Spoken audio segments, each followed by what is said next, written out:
se complica. Entiendo que el tema Milei no es sencillo de procesar, y como no es sencillo de procesar, hablamos a una opinión, hablamos a un personaje que es una opinión muy calificada, para mí muy respetada, nuestro embajador eminente Rubén Beltrán. Embajador, ¿cómo estás? Buenas noches. Buenas noches, Leonardo. Muchas gracias por recibirme. Me da mucho gusto saludarte. Oye, Milei, ¿cómo explicar, en qué contexto entender que se pueda votar por un personaje tan desilvanado, tan deshilachado en sus propuestas, que sin embargo arrasó en la segunda vuelta? Embajador. Pues mira, tú has dado un editorial bastante claro después del reportaje de Sala Pablo, así que voy a tratar de agregar algo.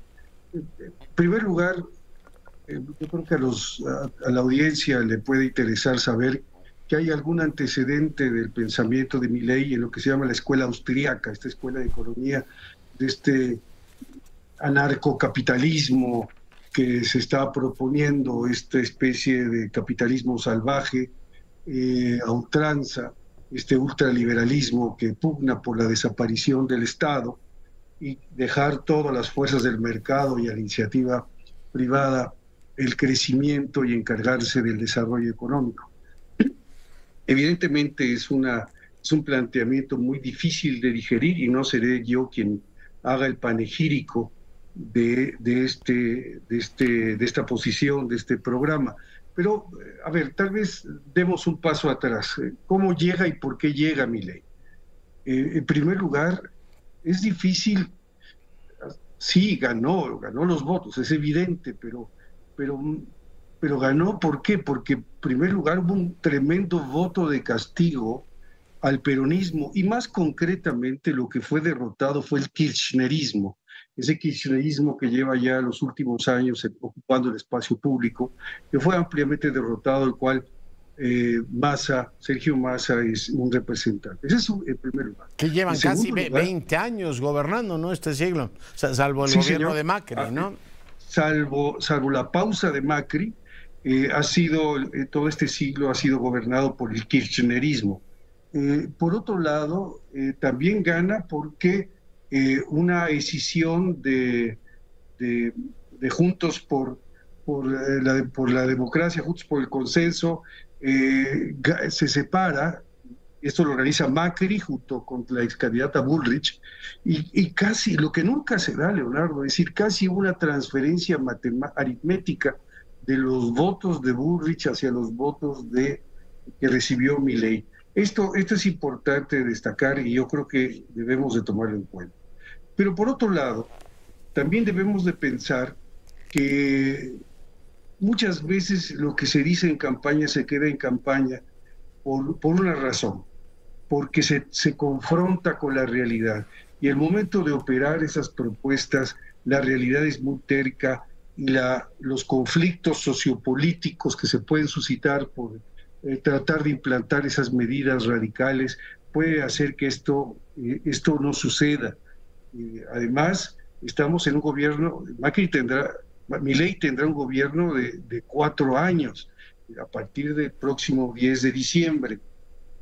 Y lo que me parece más importante, tal vez, es señalar que algunos de estos puntos, algunos de los puntos que señala Macri, tienen un costo tan alto como la eliminación de los planes sociales y la eventual eliminación del Banco Central, la dolarización de la economía, etcétera, que va a ser muy complejo llevarlos a cabo en ese espacio de tiempo, y menos aún si se intenta hacer de manera gradual. En todo caso, una terapia de shock pudiera ser algo que se podría intentar.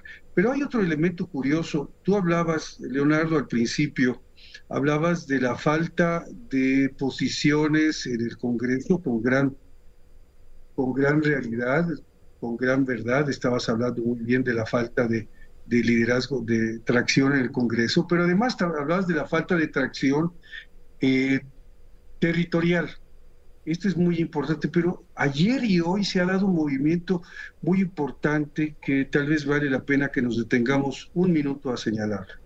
Hubo un grupo de gobernadores de Juntos por el Cambio, 10 gobernadores de Juntos por el Cambio y 5 gobernadores radicales, que decidieron alinear sus fuerzas para apoyar el cambio a Milei, apoyarlo de alguna manera, pero no solo eso, sino también transferir a algunos de sus diputados y senadores para que apoyaran de alguna manera la bancada, la raquítica bancada de La Libertad Avanza, que es el movimiento de Milei.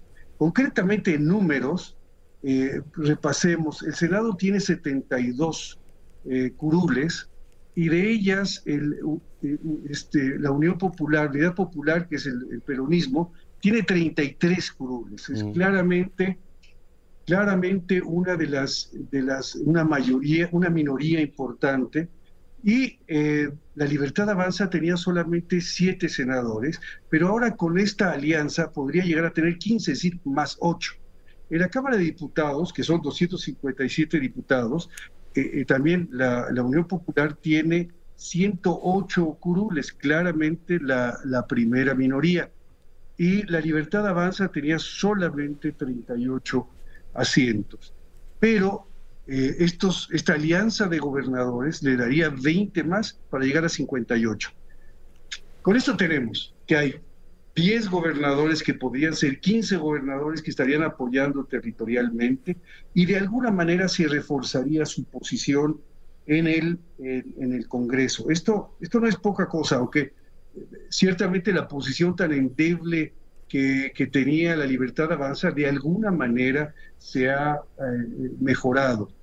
Y además, siguiendo esta línea de análisis y para hacer más complejo el tema, Nueva York ha recibido con beneplácito la elección. Ya vemos que los bonos argentinos subieron, las acciones argentinas subieron, etcétera. Entonces, digamos, este momento tan crucial para Argentina, que todo nos parece indicar es casi como si fuera una marcha hacia el precipicio, encuentra de manera inesperada ciertos amortiguadores, tanto en la respuesta territorial y a nivel de Congreso, y también a nivel de mercados. Qué interesante. Oye, por otro lado, ve uno en el caso Argentina, a pesar de que tiene sus particularidades, 20 años de kirchnerismo sí pueden resultar ya absolutamente insoportables para muchos. Decir, mire, que venga el que sea, pero ya que se vayan estos. Pero ve uno en toda América Latina, embajador, tú lo conoces muy bien, toda la región, el avance de partidos personales, ¿no? Ligados a una persona, liderazgos disruptivos, algunos muy esperanzadores como Arévalo en Guatemala, pero de pronto Milei salen y ganan el apoyo de muchísima gente, pero no tienen este respaldo, o sea, no son coaliciones gobernantes que lleguen con un programa y que lleguen un apoyo coherente, ¿no? Llegan con la esperanza de la gente de que esto va a cambiar, y otro el modelo de alternancia. Los pueblos como que parecen no tener demasiada paciencia, ya de decir, a ver, 4 años, si no cumples te vas. Es una, pues, no sé si es una epidemia política, pero es una característica ya muy constante de los gobiernos latinoamericanos. Embajador Beltrán. Mira, Leonardo, vivimos una época en que los partidos están muy desprestigiados, los partidos en general. La clase gobernante tradicional está también con los niveles mínimos de aceptación, y esto hace que estas candidaturas disruptivas, estas candidaturas antisistemas, y tengo un ejemplo clarísimo, el ejemplo de Arévalo. Yo sumaría el ejemplo de Noboa en el Ecuador, claro. También este ejemplo de Milei. Eso hace que de alguna manera veamos incluso las campañas, de repente algunos candidatos disruptivos a lo mejor no llegan a obtener la presidencia, pero sí cambian las reglas del juego y hacen que el establishment político esté siendo sacudido. Y yo creo que se está agotando la paciencia de la región en 2 temas. No hay un tema que pueda ser llamado una rendición de cuentas de partidos y congresos, por un lado. Y por otro lado, Leonardo, alguna vez tú y yo lo comentamos, ese desencanto con la democracia que empezamos a conversar hace años, Leonardo, te acordarás, ese desencanto con la democracia, porque la ola de democratización en América Latina, cuando terminan las dictaduras, la gente decía, no ha producido los niveles de desarrollo que creían que merecían, que deberían de tener. Y por otro lado, también hay un fenómeno muy preocupante, te diría yo, el fenómeno que caracteriza a alguien como Bukele, que la gente que se siente amenazada por temas de inseguridad, por ejemplo, el caso de El Salvador, está dispuesta a sacrificar, no de manera expresa, pero sí de hecho, un pedazo de sus libertades y un pedacito de los derechos humanos con tal de que llegue un tipo que meta a las maras a la cárcel de una manera tan tan descarnada, lo Sí, hemos sí. visto esas imágenes. Haga lo que quiera, pues sea eficaz. No, porque yo creo que tienes toda la razón. Latinobarómetro identifica ahí muy bien este tema. La gente está cansada y dice, oiga, pues me cuentan muchas cosas, pero no resuelven nada. En cambio, por lo menos Bukele, si es autoritario, se va a reelegir, va a romper las reglas. Se va a reelegir sin duda. ¿Sí? Oye, se va a reelegir sin duda. Pero es el único que ha cumplido, es el único que dicen, este sí cumplió. Que ha cumplido con eso a cambio de otro y a cambio de también darle, digamos, de mala manera, porque lo quiero decir con cierto cuidado, pero lo quiero decir de mala manera, una manito de gato a la Constitución con el apoyo de la Suprema Corte para poder permitir su reelección. Sí, cambió las reglas para reelegirle, como se han hecho pues Evo Morales y muchos más en América Latina. Orlando Hernández en Honduras. Orlando Hernández, ¿te acuerdas que cambió? O sea, es decir, esto es así. Entonces se acaba la paciencia de la gente, la política tradicional no responde a las expectativas de la gente y veremos más candidaturas disruptivas y esperemos que esto que se dijo en campaña en el caso de Argentina, al momento de plantearlo en el terreno, a no ser que se quiera gobernar a base de decretazos, lo cual sería el peor de los escenarios, pues en estos 4 años yo no veo cómo se podría llegar a eliminar el 60% del aparato gubernamental. Eso lo hacemos muy fácil. Cualquier día tú y yo, Leonardo, nos ponemos, vemos un organigrama y empezamos a tachar ministerios, pero cuando tienes que a lo mejor correr de su trabajo a 150,000 o 200,000 empleados y funcionarios, la cosa es muy compleja. No, claro, creas una crisis de otro tipo. Pues lo veremos, hemos aprendido que con la indignación no se gobierna, se elige a ciertos personajes, pero no se gobierna y veremos cómo administran esta grave crisis económica. Te retengo un minuto, te pregunto 2 cosas. Uno, ¿el presidente agrega algo con sus comentarios sobre Argentina o quedará como parte, digamos, o sea, plantea un desafío diplomático o queda como parte del anecdotario nacional? Embajador. Yo la verdad,